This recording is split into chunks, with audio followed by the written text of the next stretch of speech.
Hey, Emma, why haven't you cleaned the rooms for me yet? You know I'm moving in today to live with you and Max, right? Are you deliberately neglecting your duties to oppose me? Mom, what are you talking about? What do you mean by moving in with us? Why hasn't anyone told me about this? And how did you manage to get into my house? I'm certain I locked it before leaving. I've been texting Max since last week about moving in, so he gave me the spare key. You don't have to play dumb anymore. Also, why aren't you home right now? Where are you going? I'm sure you've gone out and squandered my son's money again, haven't you? Isn't that why you refused to move in with me? So you could freely spend my son's hard-earned money? Is that your plan? Mom, what on earth are you saying? Why does your voice sound so different from before? When I wasn't married to Max, you were always a kind and gentle mother. You never raised your voice at me during the 2 years I dated Max. But now you've transformed into a completely different person. A month since the wedding. You use harsh words and show anger whenever you speak to me. Do you still not realize your mistake? I did my best to use sweet words to ask you after marrying Max to move in with me. But in the end, you were determined to live on your own. You took my precious son away from me. And now you have the audacity to ask me to treat you kindly and gently? If I hadn't believed that you were a docile and obedient girl, there's no way I would have allowed Max to marry such a useless and stubborn daughter-in-law. Mom, I've explained to you countless times that I can't move into your house after getting married because there isn't enough space. There are only 3 bedrooms in that house, but there are 7 people living there. You, Amanda, her husband, and her 3 young children, along with Max. Normally, Max sleeps with his 2 nephews, and you sleep with your youngest grandchild. If I were to join now, where would I sleep? On the living room sofa or what? Furthermore, I've already explained this to you numerous times. I'm not unemployed. I'm a freelance marketing executive. Today I'm out meeting clients for a new project. Isn't freelancing a worthless endeavor? It's an unstable job and the salary is definitely low. But I've heard from Max that you spend your days at home huddled in the room playing games. At this rate, you can only be considered a useless child. The only stable jobs out there require going to an office and wearing decent clothes. Scarlett, I've been working tirelessly on a marketing project for a new game, testing it to understand its appeal. The salary I earn is not inferior to Max's. It's even higher. You know very well that for the past 7 months, Amanda and her husband have been borrowing money from me, don't you? And isn't Amanda at home all day as well? Her husband is also unemployed. Are they not in a worse situation than me? How dare you compare my precious daughter and beloved son-in-law to you? Amanda is an incredibly talented singer, and she's passionate about being on stage. It's just that no showman has recognized her exceptional talent, and my poor son-in-law is only temporarily unemployed. It was just a regrettable accident when he collided with another car, causing the female passenger to suffer a head injury and bleed. And yet she had the audacity to report it to the taxi company and make us pay for the hospital bills. It's unbelievable, but there are such heartless and inhumane people in this world. Wow. I fail to see how being eliminated from over 30 singing competitions signifies talent. I understand Amanda's passion for singing, but shouldn't she prioritize taking care of her family's financial situation before chasing her dream? And about Albert, he should consider himself fortunate that the passenger didn't sue him for causing injury and driving under the influence. It's been 7 long months since he lost his job, and all he does is drown himself in alcohol day after day. So before you dare criticize my job, maybe you should figure out a way for your daughter and son-in-law to fend for themselves without constantly relying on my financial support. What? How dare you insult my daughter's family in such a manner? Who do you think you are? So, it turns out you're not as naive as you pretended to be. Now that you're married to my son, your true colors are finally showing. Foolish girl. Don't worry. I can easily persuade Max to divorce you in no time. I never intended to escalate things and make you unhappy, but it was you who initiated the insults towards me in my chosen profession, wasn't it? You really have no regard for respecting your elders, do you? Fine, let's forget about that. But what's wrong with living in a little house? It's a small sacrifice to keep our entire family close together. I bet deep down, Max actually desires to live here with me. But because of you and your stubborn insistence on living separately, he has no choice but to reside with you. Max and I have had countless discussions about this, and we agreed that after getting engaged and married, we would find a new house to build our life together. So why are you insinuating that I forced Max to leave your house and live with me? Isn't it customary for children to grow up, become adults, and eventually move out, Get married and establish their own families with a cozy white picket fence and all? Not in our family, it seems. Or perhaps you should consider living with me until you give birth to a grandchild for me. Then, once the child reaches the age of 5, we can think about moving out. That way, the child and I can develop a close bond. After that, we can sell your house and use the money to make a music video for Amanda. I'm confident that if you make that sacrifice, both Amanda and I will shower you with love and appreciation. What? You expect me to sell my house merely to fulfill Amanda's dream? Not everyone who grabs a microphone is destined to become a famous singer. That is an absurd proposition, and I absolutely refuse to sell my house for such an outrageous reason. I believe this conversation has become utterly meaningless. Ha! I knew it! You're nothing but a selfish woman who cares only about herself. Well, guess what? I have a backup plan, and it's going to turn your world upside down. Instead of you moving into my house, Amanda's family and I will move into yours. What? Are you out of your mind? No, I'm really quite serious. I paid a little visit to your precious house, and do you know what I found? 5 bedrooms. It's an absolute waste for just the 2 of you. Why on earth do you need so many rooms and such a grand house? And to top it off, you have the audacity to occupy the biggest room. I have plans for my future.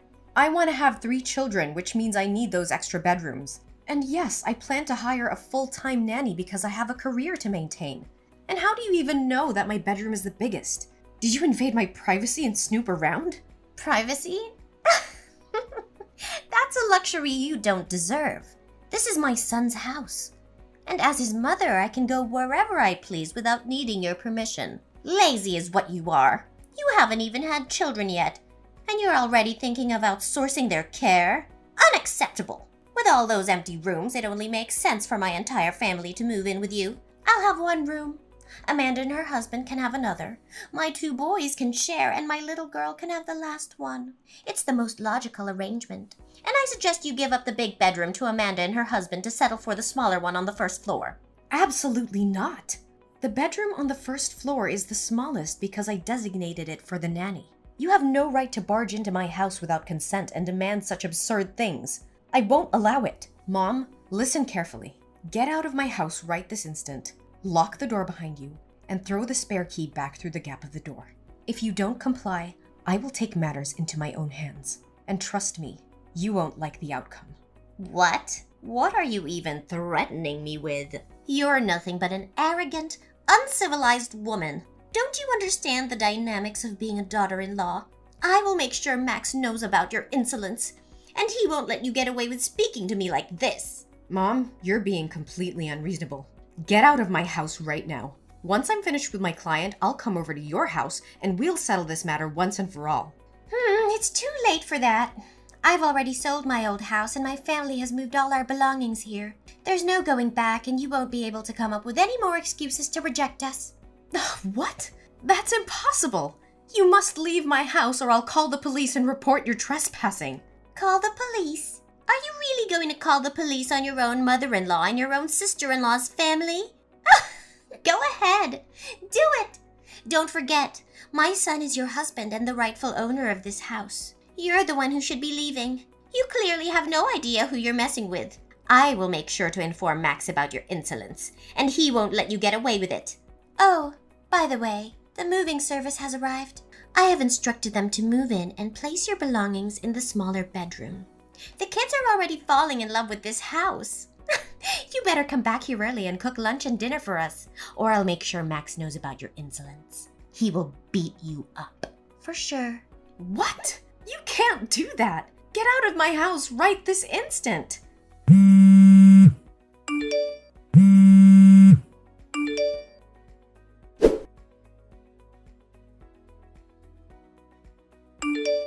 Max? What the hell is happening in our house?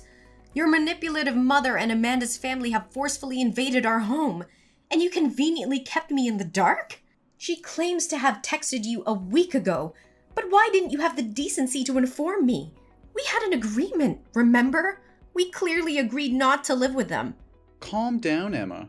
I understand we had an agreement, but I can't simply abandon my own mother, can I? I didn't tell you because I knew you would throw a fit and create unnecessary drama. Furious? Oh, you bet I am. You've broken our agreement. Your mother sent people to move all our belongings into the tiny bedroom on the first floor. This is my home. Why should someone else get the best of it? It's not fair. And let me remind you, I never consented to your mother moving in, let alone your sister's family. Is it too much to ask for a little respect in this relationship? That's enough. You keep voicing your opinions and desires, but have you ever considered what I want? Is it wrong for my mother to want to be close to her children? This is my home now too, and I have the right to have my family live with me. Then why didn't you make that clear from the start? You made it abundantly clear that you didn't want to live under the same roof as your controlling mother, who always manipulated you into doing her bidding. Why the sudden change of heart? Forget it. I changed my mind, okay? But Emma, I hope you can understand. She's my mother, and I can't just turn my back on her. You know I love you and my mother the most. I won't be forced to choose between the two. I despise being put in that position. I'm not asking you to choose.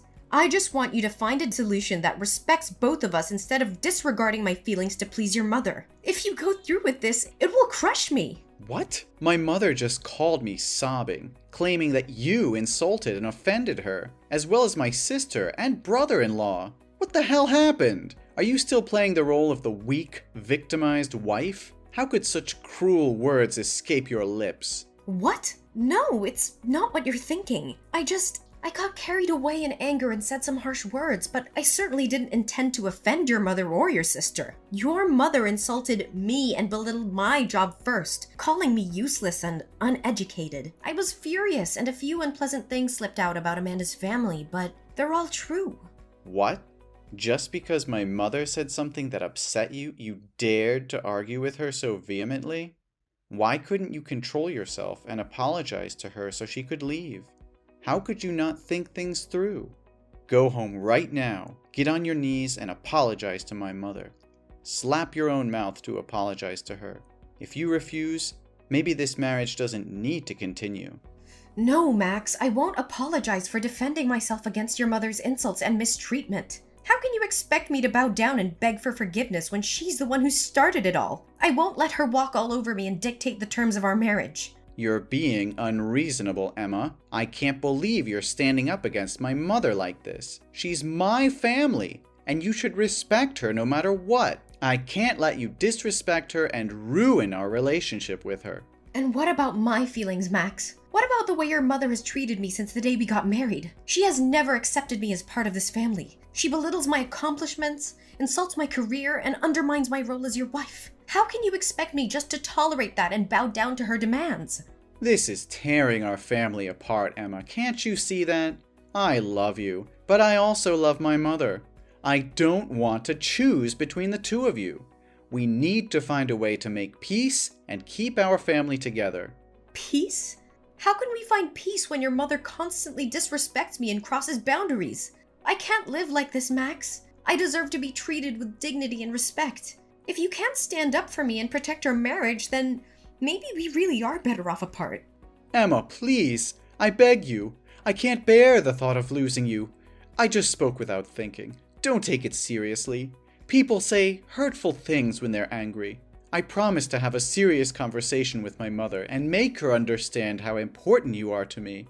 I'll do everything in my power to ensure she treats you with the respect and dignity you deserve. Just give me a chance to fix this. But for now, can we consider allowing my mom, Amanda, and her family to stay here temporarily? We can use that time to gradually reason with her and convince her to find another place to live. I know it's not ideal, but considering the heated exchange between you two, let's view this as a way for you to extend an olive branch and show your willingness to make amends, all right? Fine, Max. I'll give you a chance to fix things, but I want to make it clear that your family only stays here for a few days, and they have to leave before we go on the honeymoon next week. Not any longer. This is my home too, and I deserve to feel comfortable in it. I expect you to have a serious conversation with your mother and set boundaries regarding our living arrangements. I won't tolerate any disrespect or intrusion into our personal space. If things don't improve, I won't hesitate to take further action. Great. That's great. I promise we will work on resolving this as soon as possible.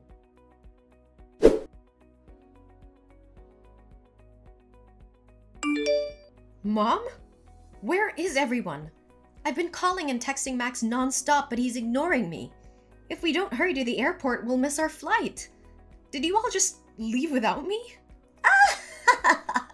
Max isn't answering your calls because he's driving. We're already on our way to the airport. You were too low, so we couldn't wait around for you. We had to leave. What the hell? How could this happen? This is supposed to be my honeymoon with Max. You promised that if I allowed you and Amanda's family to come along, you would agree to leave my house when we got back. And now you're leaving me behind and turning it into a family vacation? Don't blame me. It's your own fault for being so slow. If you knew we had to go to the airport today, you should have gotten your lazy ass up early and been ready. But no, you had to oversleep and make everyone wait. Overslept? Are you kidding me? I woke up at 5 a.m. to prepare breakfast for all 9 of you without any help. And while I sat down to eat, you forced me to get up and make juice for you. By the time you all finished eating, no one bothered to wash the dishes. Instead, you all just lounged around the living room, watching TV, leaving me to clean up after your sorry asses. And then I had to rush to the bedroom to change clothes. I've been slaving away for all of you like this for days, and now you call me lazy? Stop making excuses. It's your duty to serve your husband's family. So quit your whining about cooking a few meals. Cooking meals? That's not all I do. I also wash your filthy clothes. I chauffeur Amanda's bratty kids to school every day because they refuse to take the school bus. And your son-in-law? He's a thief. He stole money from my wallet to buy booze and get wasted all day. He even vomited all over the floor, leaving me to clean up his disgusting mess. And as if that isn't enough, your son-in-law has tried to sexually harass me multiple times at night when I've gone downstairs for a drink. When I screamed and fought him off, all of you came back and had the nerve to blame me, saying I was causing a scene and that he was just drunk and confused me for Amanda. If it weren't for my faith in Max to handle things peacefully, I would have kicked all of you out a long time ago. You think so highly of yourself, don't you? You believe my son-in-law is attracted to you. You must have seduced him, you shameless wench. You think you have the right to treat us like this? My son bought that house. If anyone should be kicked out, it's you. You're nothing but a parasite. Just remember the airfare and the hotel were booked with my card. In plain terms, you're leeching off of this so-called parasite. It's ridiculous. If I'm really a parasite, then what kind of daughter and son-in-law are they? They borrow $10,000 from this so-called parasite every month. You pathetic excuse for a woman. How dare you keep harping on about those measly coins? You're nothing but a gold-digging daughter-in-law. And now you have the audacity to accuse my son Max of being weak? He's far stronger and better off without you. Save your breath, Scarlett. I've seen through your manipulative games and your son's spinelessness. This was meant to be our honeymoon. A special time for us, but you've turned it into a circus with your demands and entitlement. Well, I won't stand for it anymore. You insolent little witch! How dare you speak to me like that? I've tolerated your presence in this family for far too long. Maybe it's time I teach you a lesson you won't forget. You think you can intimidate me? Think again, Scarlett. I've had enough of your toxic behavior, your son's negligence, and this whole dysfunctional family. I won't be pushed around anymore. Oh, you think you're so clever, don't you? Well, let me tell you something, Emma. You're nothing without us. You're just a lowly maid who lucked into marrying my son. I'll make sure you regret crossing me. Is that so, Scarlett? Well, let me remind you who's really in control here. I hold all the cards now. Your precious family vacation? It's canceled. I've canceled the hotel reservations. And you can forget about me paying for anything. You can sleep on the streets for all I care. You heartless witch! How dare you do this to us? You think you can get away with it? Oh, I can and I will. From now on, this house is mine, and you and your toxic brood are no longer welcome here. Consider yourselves evicted. You'll pay for this, Emma! Mark my words! You think you've won, but you've only sealed your fate. You'll regret ever crossing paths with us. We'll see about that, Scarlett. This is the end of the line for us. Don't bother trying to contact me. I'm done with this nightmare, and I'll make sure your family is erased from my life forever. I think you should get used to the idea of sleeping on the streets because from now on, this house won't be your home anymore. Oh, and by the way, the moving service works incredibly fast. They've already removed all your junk and belongings from my house, restoring it to its original state. Feel free to stop by the dumpster in front of my house when you return from your trip to retrieve your things. Although I can't guarantee the garbage truck won't have taken them away. Oh, I almost forgot. Please pass along a message to Max. Bastard, we're through. What? What are you talking about? You can't just kick us out of the house. Even if you divorce Max, he'll still be entitled to half of the house. You can't claim it all for yourself. I will sue you. Oh, Max hasn't informed you yet, Scarlett? That house is my premarital property. It means I bought it with my own money before we got married, so it belongs to me alone. Even in the event of a divorce, Max won't get anything from this house, let alone the fact that we haven't officially registered our marriage. Never married? What do you mean? We witnessed your wedding together, didn't we? Why are you saying it never happened? Yes, Max and I had a ceremony, but legally, we haven't completed the marriage registration. Due to unforeseen circumstances, I had to attend to a client and couldn't sign the papers. Looking back now, maybe it was a blessing in disguise. Perhaps it was a way to spare me from being tied to a dreadful family like yours. No, that can't be true. Are you joking? But if you kick us out now, where are we supposed to go? Well, that's not my concern anymore, is it? Are we complete strangers now? Besides, you can go back to wherever you came from. It's none of my business. You heartless woman! How can you do this to us? We trusted you, welcomed you into our family, and now you're throwing us out into the streets? I won't let you get away with this. Ugh, spare me your melodramatics, Scarlett. You and your family have been nothing but a burden to me since the day I entered this household. I've endured your insults, your laziness, and your son-in-law's disgusting behavior for far too long. It's time for me to take control of my life and rid of myself of your toxic presence. Toxic presence? You ungrateful wretch! We gave you a home, we supported you, and this is how you repay us? I will make sure you regret this decision. Mark my words. Regret? The only thing I regret is ever getting involved with your despicable family. Do you think your son is precious? Well, in my eyes, he's nothing more than a waste. A mama's boy. So cowardly that he didn't have the courage to stand up and protect his own wife. Instead, he joined forces with his family to bully and mistreat me. A man like that? Even if I were to give him away for free, I wouldn't take him back. You think you can intimidate me with your empty threats? Well, let me tell you something, Scarlett. I am stronger than you think, and I will fight tooth and nail to protect what is rightfully mine. We'll see about that, Emma. I swear I'll haunt you. I'll beat you up.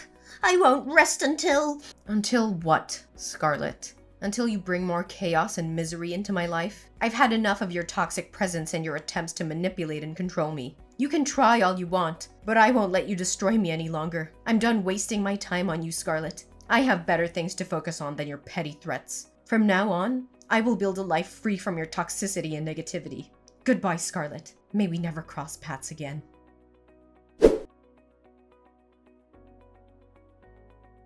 After 2 days of relentless banging on the door, Max's family finally managed to force their way into home. Feeling cornered and desperate, I decided to take matters into my own hands. I immediately contacted the police and explained the ongoing situation.